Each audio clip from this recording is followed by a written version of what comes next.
anything that is secretive is shame. Yep.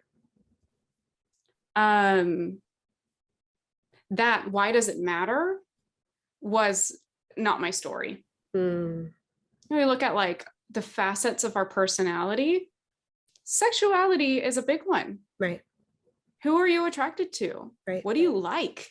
What do you desire? What are you passionate about? What turns you on? What turns you off? Right. When I shoved my sexual orientation in a box and hid it away, I also hid all the other stuff with it too.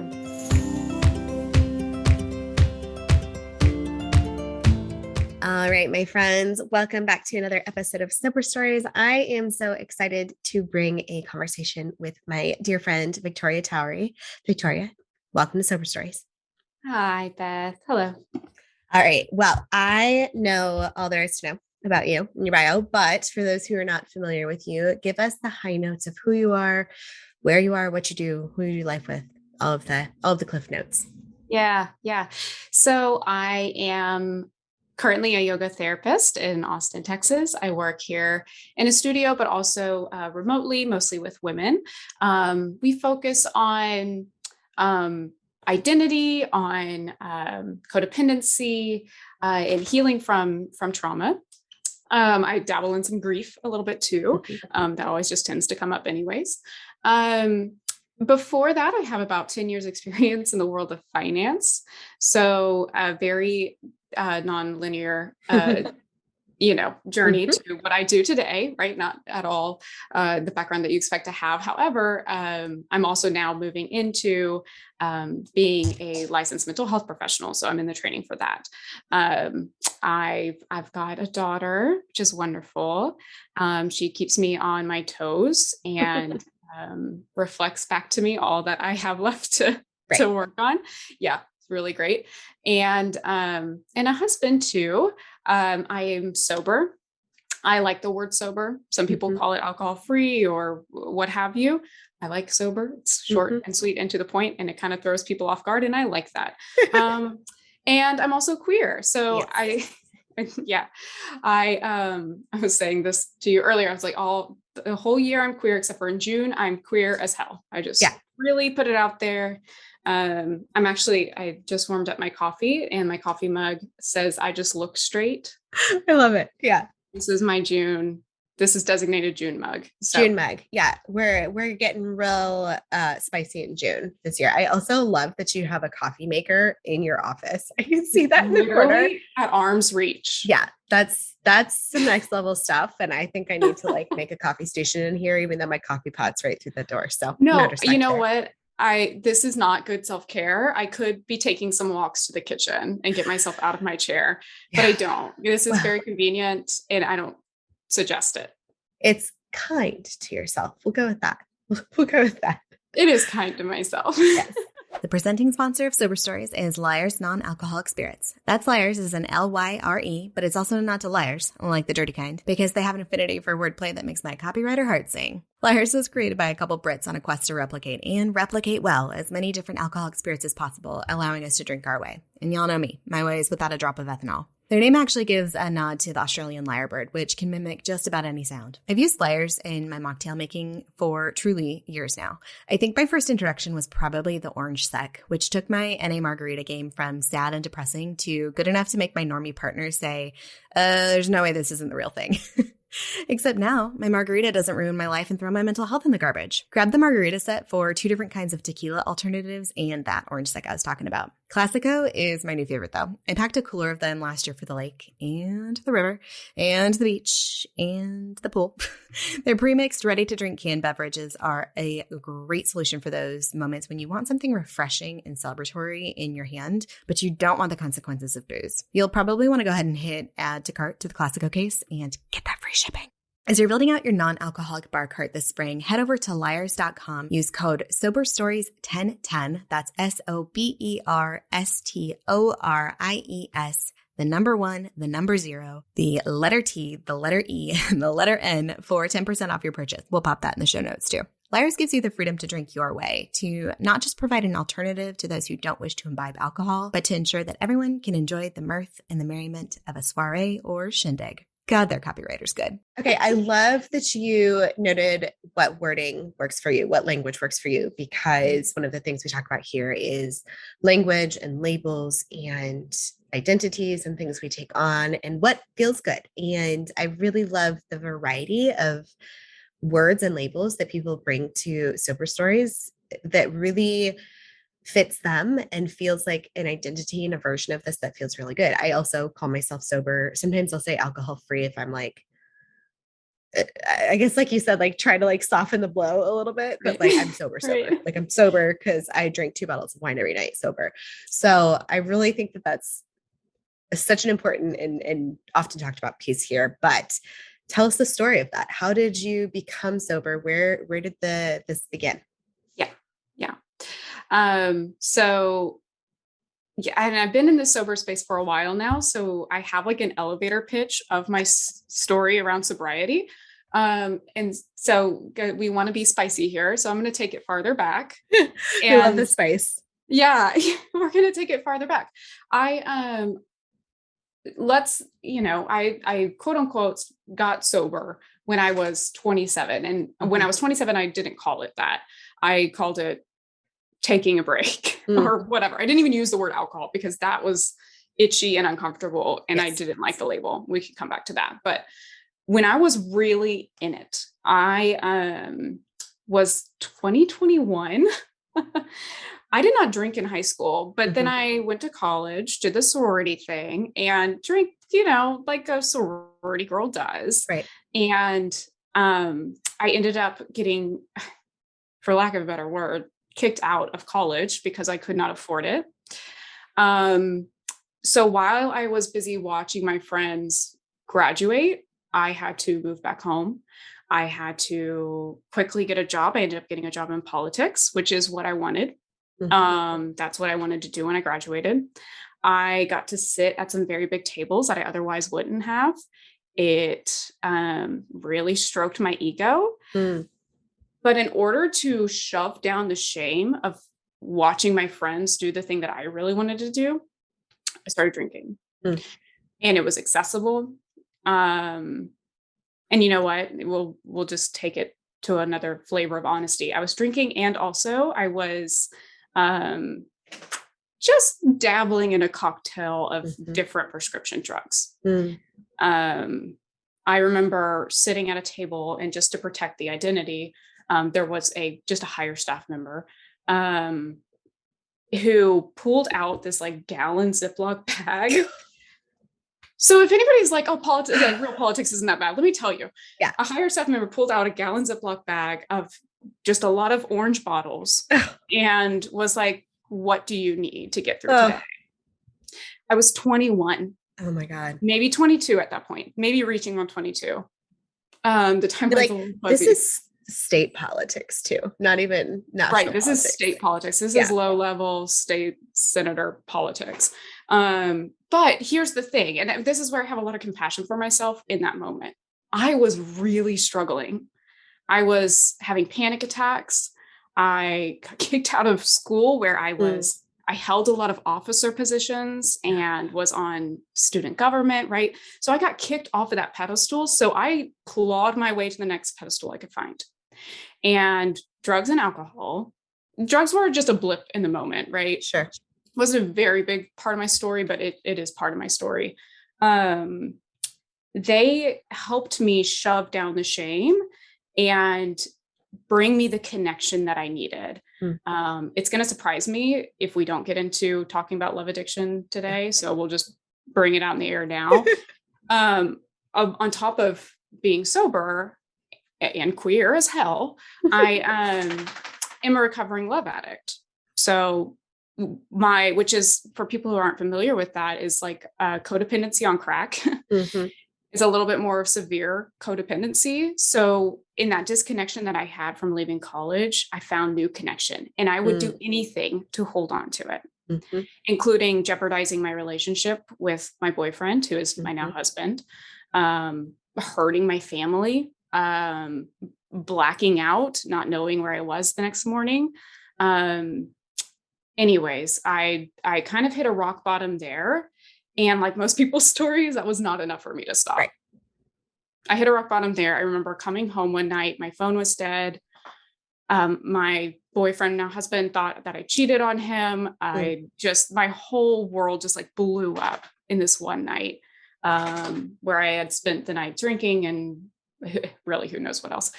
Who knows? Truly, it was rough. And that at least was enough to get me out of politics at that point. Then I got into oil and gas.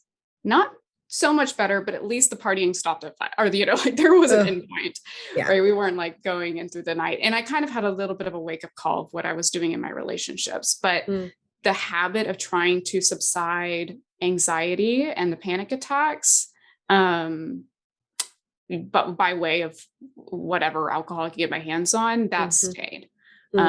It wasn't until I got out of oil and gas, moved to Austin, found a new therapist. And this is the elevator speech I was talking about. I sat down on my therapist's couch, first meeting, after kind of spieling a little bit of my life story. And by the way, this was not my first time in therapy. This was just the first time a therapist asked about my drinking. So we can circle back to that. Such an interesting little asterisk there. Yeah. Spieling my life story, she said 2 things. She said, 1, you're a love addict. I said, what the fuck is that? Ew. And 2, have you ever considered taking a break from alcohol? Sorry, my dog. And I said, well, taking a break from alcohol, even thinking about it makes me feel anxious. And she said, that's a sign. And I said, fuck you. How dare. How dare you call me out on my truths? And from there on out, I was happy to receive the resources that she had that were more around sober, curious, gray area drinking, elective sobriety. That felt really good to me. Looking back on it now, it totally would have made sense if she also recommended AA. Yeah. But the verbiage and the story around it felt more gentle and compassionate, going the sober, curious route. Yeah. Yeah. So then what? So then it just, you waved a magic wand and it was done. Yeah. Now I'm here. No, this is probably true with most people's stories too. I quit for about, well, first off, let me not sugarcoat how hard it was to quit. I had a calendar where I marked off days. I tried to get through 90 days. And I remember around day 3 or 4, and this is about like the 4th or 5th round,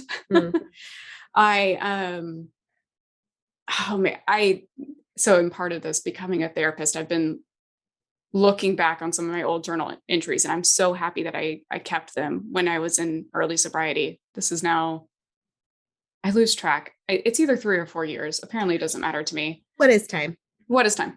I've lost a few years because of, yeah. So anyways, I was reading back on those journal entries, and the amount of pain that I was hiding underneath the alcohol came up so quickly and like ferociously. I was itching for anything to make it stop. I was very, very lucky to be working with somebody who was specialized in trauma, because I didn't think I had trauma. I bought into the idea that I had a roof over my head, clothes on my back. I went to a few years of college, a middle class white woman. Never occurred to me that I had trauma underneath what I was pushing down with using alcohol. So got through working with the trauma therapist and getting to the root of my codependency, my love addiction, which, yeah, okay, no, let me not tangent on that, because I could. And healed is a loose term, right? It's like the same way that drinking is a recovery, right? You're always kind of there's a flavor of it there. It's always a choice on how you want to move forward, knowing that you're working with that wound. And then also the wound of being closeted for 27 years. Not realizing that my story around my sexual identity is littered with trauma. You know, I don't like big T, little t trauma. I don't like it. I don't like that people separate it that way. But, you know, if you want to call it little t, that's fair too. Right. Yeah. The small cuts. The small cuts, which from a neuro standpoint is the same as a big T trauma. So, you know, yeah, I didn't go to war, but I also was told by, you know, people in the church that I wasn't strong enough to resist the sin of having a crush on a girl. Right. And that I was, to my root, like a bad person. Right. You know, we look at small t. Right. I mean, we used air quotes if you're listening to the podcast here. No big deal. You're just a terrible human. Right. And this was told to me in like 5th grade. Right. And in 5th grade, you don't have just brain development, much less autonomy to question that authority. Right. So I wore that around for 27 years, you know? It took getting sober for me to begin to heal that. I didn't even realize I was numbing from it. Yeah. So let's talk about that as it is Pride Month, and we are talking about being queer as hell this month. Tell us about how you came to be out and how you came to really rooting into the identity that you now wear as a queer woman, and what do you identify as? Yeah. So maybe I didn't say that yet. And I've referenced my husband, so that might be confusing. I am bisexual. Just look straight is what her I just look straight. Yeah. The husband helps. Yeah. Yeah. The coming out story. This is, people who have come out will understand when I say I've had to come out a lot. I have a lot of coming out stories, right? I have the initial one that I tried to come out and then got shoved back into my shell. That was in 5th grade. I remember so the same time that little girls were having crushes on boys, I was a little girl who had a crush on a boy and a girl, right? So when people are like, you know, kids don't know who they want to have sex with at that age. It's like, okay, sure. Yes. Yeah, I'm sure. But in preschool, we're over here, you know, being like, oh, is that your little boyfriend? You know? Yeah. Okay. So, surprise, even in our early ages, I had crushes on girls and boys, which was confusing because in that day and age, which is weird to say, I'm not that old, but in that day and age, bisexuality wasn't a thing. Right. You were just confused or you were a whore. Now, 5th grade, I didn't receive that message, but I did receive I was a sin. I would not be accepted into heaven. The devil was trying to get to me. There was something inherently wrong with me that I could not be strong enough. And I came out in 5th grade by writing a letter to a teacher. A day went by and she didn't say anything to me. I remember I left it on her desk, and so I left it on her desk, went through, it was 5th or 6th grade. Now I'm backtracking, but anyways, a whole day went by, came and went, and I just died. I was, this is such a bad idea. I can't believe I did that. Right. I came back the next day. She pulled me aside after class, did just about the most terrible thing that an adult can do to a kid, which was, this stays a secret between you and me. This is the devil trying to get to you. You didn't tell my parents or offer me resources, or because even if you wanted to stay in like a religious, like this is wrong, quote unquote, but no hand holding there. Right. This is wrong. This is a secret between you. Don't tell anybody. And let's kind of pretend that this didn't happen. Oh my gosh. You need to pray it away. Right. Such a big wound for me there. So I did. I shoved it down, and I bought into the idea that I was not strong enough to, you know, now saying it, like, not have a crush on a girl. Like, and you can almost hear the anger coming up a little bit. It's like, first off, who hasn't had a crush on a girl before? Okay. Totally. Women are gorgeous. Yeah. Get over it. Grow up. Right. So that was my first experience trying to come out. In high school, I had a lot of gay friends. I was in theater and I bought into the message. I support you, but I'm stronger than you. Put myself up on a pedestal, right? Kept myself safe. Meanwhile, I had a secret girlfriend, you know? And yeah, secret girlfriend. That was probably like my first true love. I had a boyfriend at the time. Funny story. He ended up coming out as gay. So, yeah, right. Isn't that interesting? Yeah, So full circle. Full circle. So I was a beard for him, and he, unbeknownst to him, was a beard for me. So amazing. Yeah. I broke her heart. I went off to college and told her that that was a mistake. And I went off to college, did the thing, fit myself into the box that I was supposed to fit into, right? Got all the good grades, won all the awards, took all the officer positions, played perfect daughter. Meanwhile, that was the moment, that was a good time of when I split. I really split there. Here's who I am in public, my representative, and here's who I am in private. And I was only able to tolerate that split by drinking. When I stopped drinking, I was 27. So had some time out of college, had my baby daughter. And when I was struggling with the shame around my past relationships with women and my current attraction to women, not being able to reconcile that. Still buying into the story that bisexual isn't a thing. And I think I missed a coming out story. I tried to come out to my therapist in Houston. This was the one before I worked with the one who called me out on love addiction and drinking. Okay. When I tried to come out to my therapist in Houston, she brought sexual transference into the room. Oh boy. So I shut down again. And she didn't call it that, but she was like, it's really normal to develop feelings for your therapist. And I was like, what? No, what? No. So shut it down. Can we not?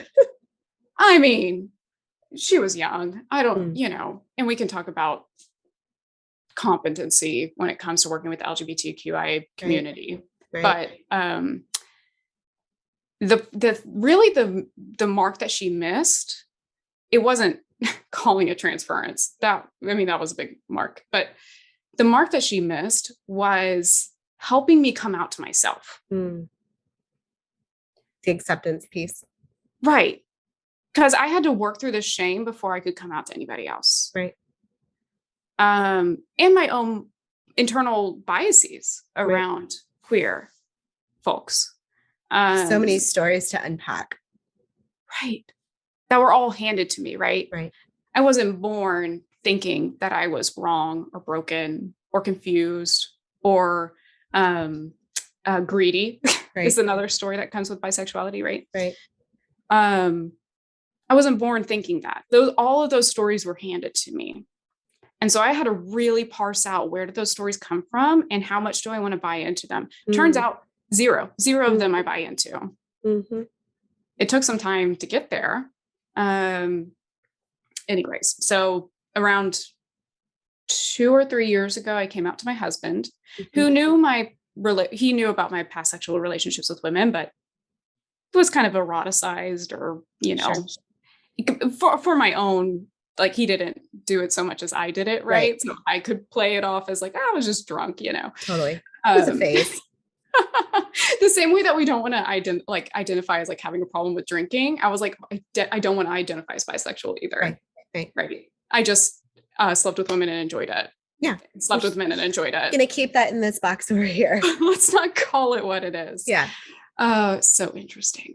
And then a few months later, it came out publicly. More publicly. So, yeah. Now I'm here. So what has it been like to fit all of those pieces together finally and to be fully authentically you? Freeing. Absolutely freeing and joyful. So I find this with the work that I do with my clients. It always tends to be like the same track. This isn't like necessarily a treatment plan that I have for them, but it just tends to unfold this way. It's like, first we work on the relationship with the self. Then we work on the relationship with others. And then we have fun with it. That's step 3. We get to enjoy it. I've had a lot of fun being my authentic self without the stories of shame shrouding it. Every now and again, the anxiety comes up, but, wow, what night and day. You know what? That's one of the things that I teach in my coaching work too, is like, this gets to feel really good. Like this gets to be fun. This gets to feel really juicy and fulfilling and joy filled. And for me, it's not drinking specifically, but by proxy or to extrapolate to being your full authentic self. And for me, that is like being sober and being like known as a sober person and known as a person who doesn't drink. And for a long time, keeping the story of that pretty hidden, like what actually happened and how much I was drinking and how much of a problem it had become, quote unquote. And stepping into the fullness of my story and all of the beautiful and the damaged parts of it and the pieces that brought me here today, it gets to be just joyful and free and light. One of the things that I wrote down is this idea of stories that were handed to us. And I think that there's such an interesting parallel with that and alcohol. So as you tell this story, as you explain who you are today, I mean, you went through 2 really big things. Not only did you get sober, but then you also came out as bisexual and started like living in this identity too. So how do you untangle these stories? How do you decide which ones are for you and which ones have been handed to you and which ones are not for you, and begin rewriting your own stories? First, you have to listen to them. That's a big piece that I'm only so aware of because I see my clients go through it. Yeah. It requires getting really quiet when we're drinking or any other kind of like coping mechanism, right? Shopping, I don't know, having kind of a dysfunctional relationship with food or sex or what have you, which, scrolling through social media. I mean, the endless amounts of coping, right? Something to busy ourselves, to keep our mind somewhere else rather than inward. You don't even hear the stories. You're just kind of on autopilot and functioning from what you've like painful past learning, right? When we can get really quiet, and this is where, so I got sober. I worked through trauma with EMDR. I came out as bisexual, and I got my yoga therapy license all within the same year. Cool. Don't There's recommend a baby somewhere in there too, right? Oh yeah, there's a baby. I had a 6-month-old while I was doing all this. Yeah. Don't recommend. But if you want to fast track it, maybe shorten it down to like 2 or 3.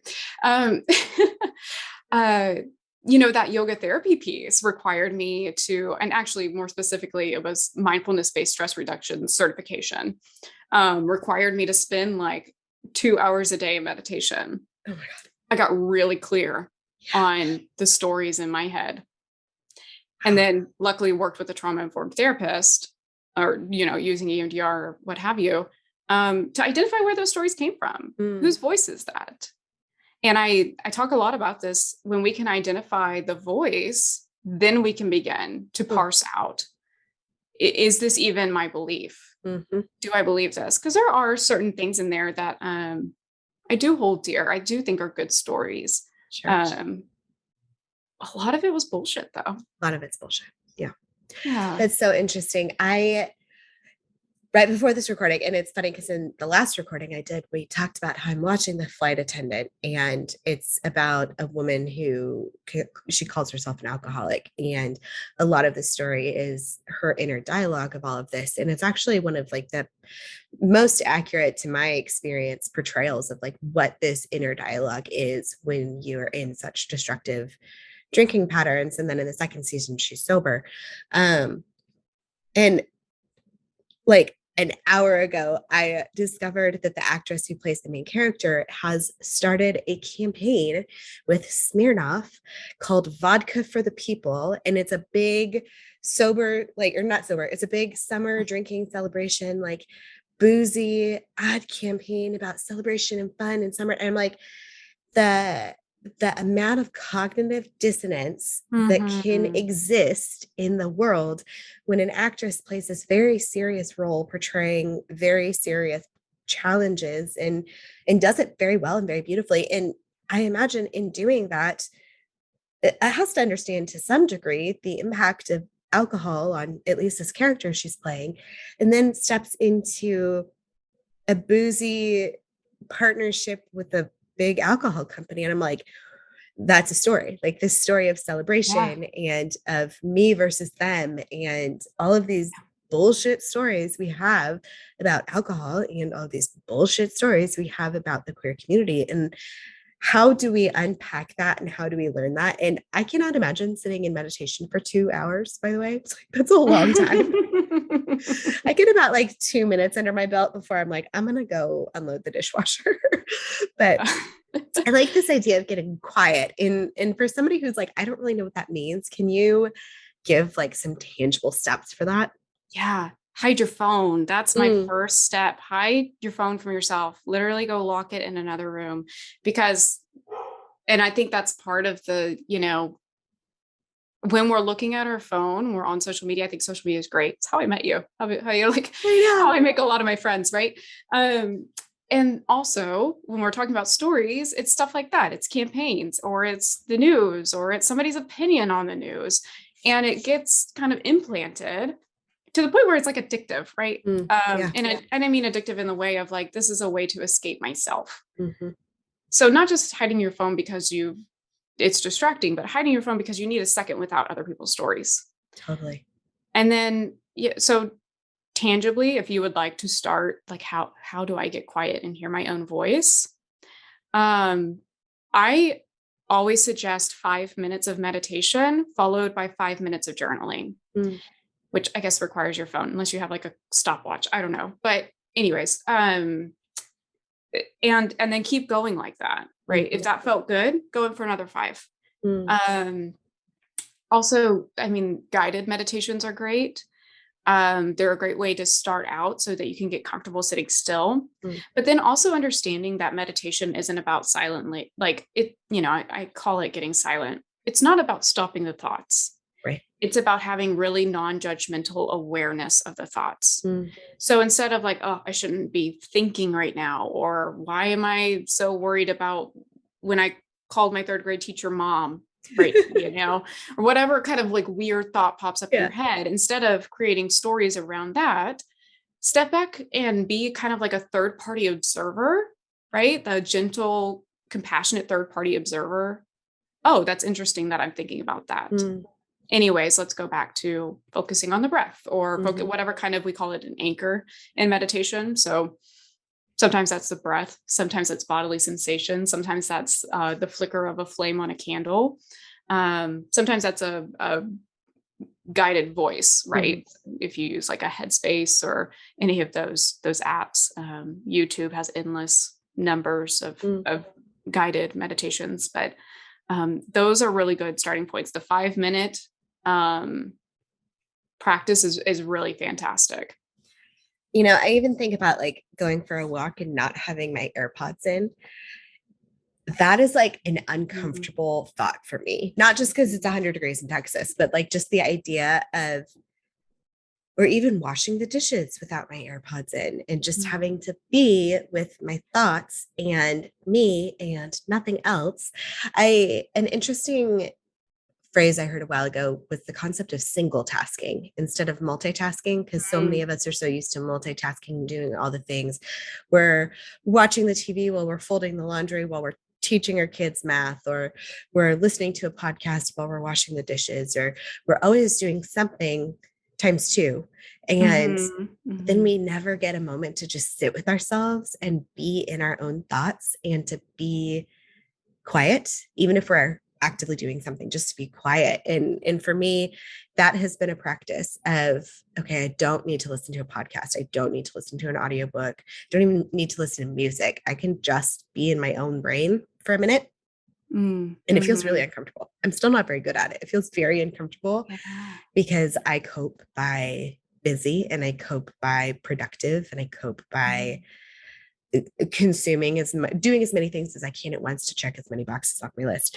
Which brings me to one of the things that I wrote down several times is this idea of strong, perfect, pedestal, all of these idealistic identities that we can take on. And I have many theories about the eldest daughters and the grade A students and all of this, but tell me about how that impacted you, this idea of perfection, and then by proxy, all of the things that came from that. Yeah.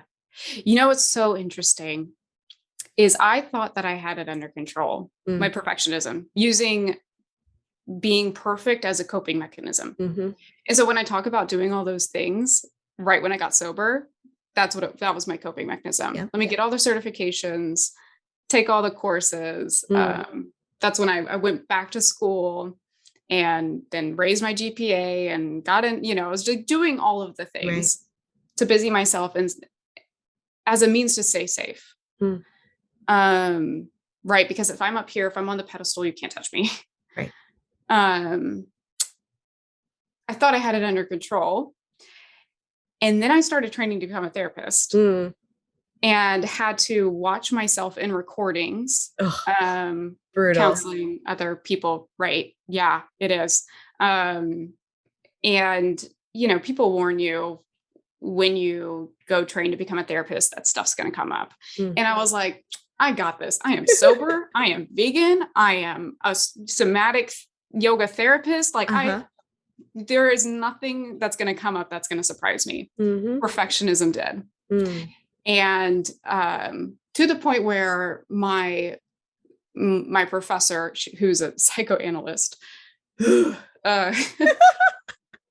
people who don't know what that means, can you give a little cliff notes? Let me describe what a psychoanalyst is in an anecdote. Okay. My first, we call them marker recordings, where you have to record yourself counseling, and it's a real thing, right? It's like they're bringing a real problem to you and you are really trying to help them with this problem using the tools that you have learned as a counselor. So on Zoom, if you're familiar with Zoom, you can record to the cloud or you can record to the desktop. Yes. I accidentally clicked desktop. My psychoanalyst professor said, I wonder what it is about your subconscious that you did not feel safe to share this to the cloud, but rather wanted to keep it private on your desktop. That's a psychoanalyst in a nutshell. Yeah, that is a perfect description of psychoanalyst. This idea of the subconscious and Freudian based, and nothing is on an accident, right? Everything is rooted in some past. Anyways, so there's that. So I'm watching this with my professor, and I might have fooled some students. There was only 4 of us in the class, but I might have fooled some students. I was not fooling her. She was like, okay, well, when you're ready to stop acting like a therapist and actually become a therapist, you let me know. And I was like, oh shit, I'm performing. I'm probably doing it right now. It's so subconscious. And that has always been my safety mechanism of, if I can stay rather perfect, not too much, not too queer, not too loud, not too weird, not too nerdy, whatever it was in the environment that I was, if I can just be the best or at least like number 2 or 3 right up there, then I can stay safe. And I when I talk to clients or friends who have the same kind of like, this is how I cope. The stories around childhood vary so much, but it all has the flavor of how can I help my parents keep it together? Mm. How can I be kind of adult number 3 in this? Yeah. Man, I this idea of performing really sticks with me because I think I do it too. I think I can, well, I know I do it. I know I can turn it on and I can turn it off. And Mm, it's a coping mechanism. And my chameleon like mm, persona, which also I'm an Enneagram 3 wing 2, which is like known to be a chameleon kind of person and able to fit in different situations and be different people depending on who needs me to be what. mhm, Yeah, it's totally a coping mechanism for me. And it's still a practice of acknowledging that, not pushing it under the rug, acknowledging it, and mhm. then course correcting and saying, okay, but I'm going to go this way. I'm going to do this instead. I'm going to do this more real, authentic version of myself. Mm. Yeah, it's hard. It feels really scary. Yeah.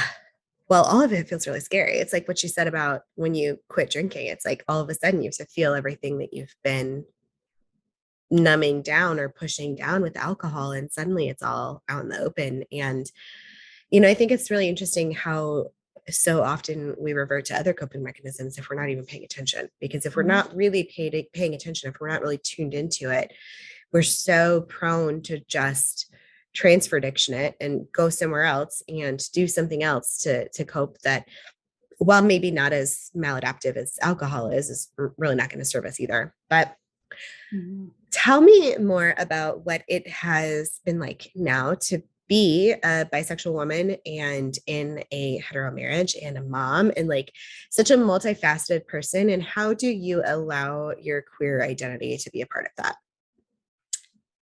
This question, I struggled with this question a lot in my coming out process, in like my real coming out process. Sure.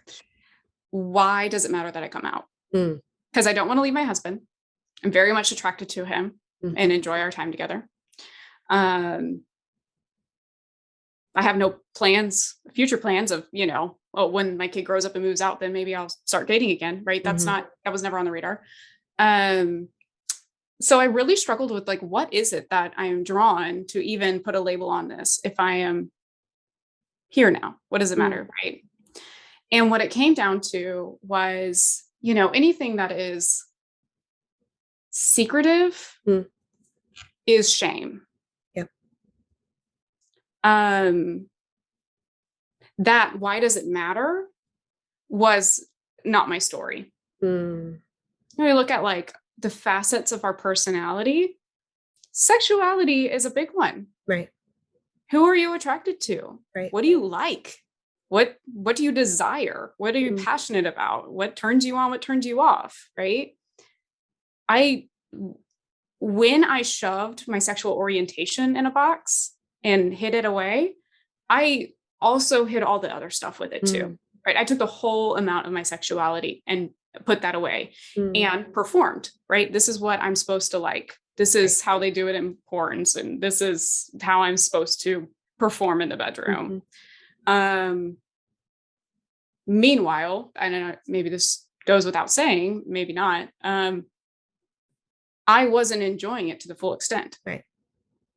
It wasn't until I could come out that I could actually begin to really like open up this box of exploring, yeah, what do I desire? Mm, What do I like? What do I not like? When do I need to speak up? mhm, Um, Shifting my perspective from like, my body is not here for you just to enjoy, but I actually get to enjoy it too, mm, which, purity cultures, there's some of yeah. that in there too, right?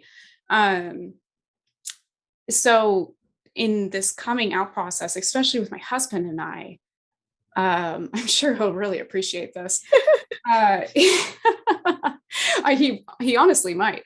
Um, our our connection has grown so much deeper. Mm, We have found more joy in our time together because I am able to be not performing but authentic. mm, it is so much juicier. It is so much closer.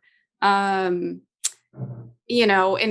there's a opportunity there for it to be eroticized. I think that happens. When it's not, it's fun. It's fun for us to get to be our full self. I think of it the same way of like, and this isn't an accurate comparison, but like, let's say I love macaroni and cheese. That's just like my favorite thing, but I've had to spend my whole life pretending that I don't. Right. It's easy then to just kind of like bundle up other things too. Right. Like, oh, maybe, that offends you, so I won't. Yeah, I don't, you know what I'm saying? Like it's easy to kind of take the sum of things. Like I've, sold this story that I don't like macaroni and cheese. And also then I guess I have to not like cheese and noodles and, all the other pastas. So we bundle it up, we stuff it in a box, and we don't ever get to look at it. And when you pull it back out again, you're like, actually, all of these ingredients, sorry, I was told I wasn't supposed to like it. So I told you I didn't like it. I actually do really enjoy this. And I enjoy this. Actually, macaroni and cheese is the shit. So,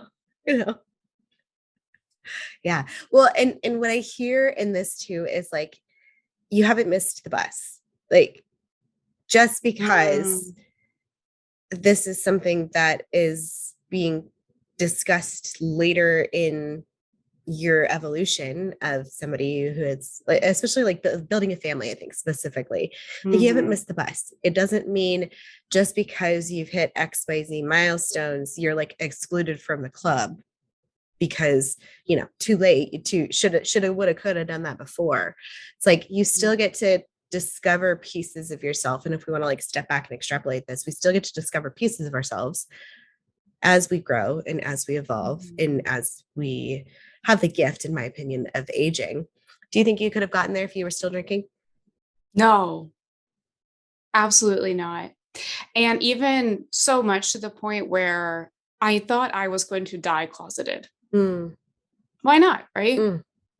Just live with the shame and drink it away. Yeah, absolutely not. Man, that's crazy. That like knowing you and knowing what a full, vibrant person you are to think of that and what a detriment to the rest of us it would be. When I hear women, I kind of have to remember, I'm like a later in life coming out. When I hear or work with women who are struggling with this too, that's what I come back to. I'm like, oh God, please don't die closeted. Like, please don't waste another year with National Coming Out Day coming and going, and you keeping yourself small and quiet and closed off, because on the other side of this is so much pleasure and so much joy. And I think too, there's this misconception that specifically bisexual women, that like, well, then if you come out, then, you'll have to just change your whole relationship. Right. Yeah. And even when I came out, there was a fear there. Like, does my husband think that I want to leave him? Am I going to hurt him with this information? But withholding it was manipulative. Right. Which is kind of like a hard pill to swallow. But me withholding information from him, especially such pertinent ones that was drumming up so many emotions that I was having to shove down, was manipulative, right? Here, let me conform myself into this thing that I think you're going to love and not actually be my true self. It's really close to lying. It's like lying by omission. Yeah. So when we take that into account, we're talking about like fear of the disconnection. There was that's not authentic. Right. There was no connection anyways. Right. This is so good. I could geek out with you about this forever. I know this because we also have driven 7 hours to Marfa, Texas, talking about these exact same things. Yeah. But we like to keep these short and sweet for our listeners. So the last question I ask every episode is, if the story of Victoria in its totality, or any micro piece of that, were to be written into a book, what would it be called and what kind of book would it be? I've thought a lot of this, and I don't have a very good answer for you. And no, I do. I struggled with this question because I think if it were going to have my story in it, I think it would act as a roadmap, right? Mm, Like it would serve a purpose. Like here's a piece of my story and here's the psychoeducation behind hmm. it. Totally. I think so, like memoir adjacent. Hmm. Um, I think it would be called like a woman adapting, Mm, right? Like how we shapeshift mm, to feel safe. totally. That's Yeah. like exactly what we talked about today. Being a chameleon, perfectionism. It's Yeah. all in it. I Yeah. love that. Well, I mean, I adore you. And anyone listening to this will know that Victoria and I are buds in real life, but I know my community is going to want to connect with you and know what's going on in your world and how they can work with you and what you have coming up. A little side note, Victoria and I do host retreats together, but what is coming up in your world and where can we connect with you? Yeah. So Instagram is there, just Victoria_Towery, and that's where I do my yoga work. I do have yoga intensives, which is a new thing. That sounds like you have to be like a yoga expert. No, you don't. What it is a small group yoga therapy. So capped at about 4 or 5 women, 2 day to 3 days. So I have Mhm. 2 different options, 2 different price points that are coming up, where we really deep dive and you receive kind of more intimate care as far as how you can use this practice to alleviate things like grief, anxiety, stress, Mm. trauma. Um, those are the 2 key ones, I think. All right. Okay. And Yeah, you're on yeah. Instagram. That's usually where they can find you. What are your handles? Yeah. So Victoria_Towery is the yoga for healing. That's where I do my yoga work. I have since parsed out my clinical stuff as I move into my role as a therapist, because I do want to just kind of ethically keep those Mhm. boundaries. So keeping it very confusing, Victoria_Towery is where I do my clinical work, where I focus on talking about love addiction, codependency, betrayal, trauma, all the good, juicy Mm. relational stuff. Yeah. When you followed me from that account, I was like, oh no, she's been hacked. There are I 2 of them. know. Well, Instagram thought that too. They blocked uh, me. They were like, this doesn't seem real. And I was like, okay. I'm real. How do I prove to you that I'm real? I've had those same problems. I'm currently in a Yes. battle with TikTok because I accidentally signed up with a .com email when my email is actually .co. And now Oh it won't let me no. change it. And I'm like, Oh this email doesn't no. exist. You can look, it's not real. So now I'm like, well, how do I prove to TikTok that I'm real and nobody at TikTok's talking to me? So Yeah, yeah. cool. I think my new clinical, what a therapist handle, Instagram hasn't been pushing out a lot of my content because the Mm. word sex is in there a lot. Ah, So, I think you they're know. like, she seems sketchy. We don't She trust seems her. sketchy. It's like this duplicate account, and she talks about sex a lot, like sketchy. Yeah, yeah. All right, my friend. Well, I adore you. Thank you so much for Mhm. sharing your story with us and allowing somebody else out there to see themselves in you and see who you have become, what you have become, and say, hey, maybe I can do that too. I appreciate you. Totally. Totally. All right.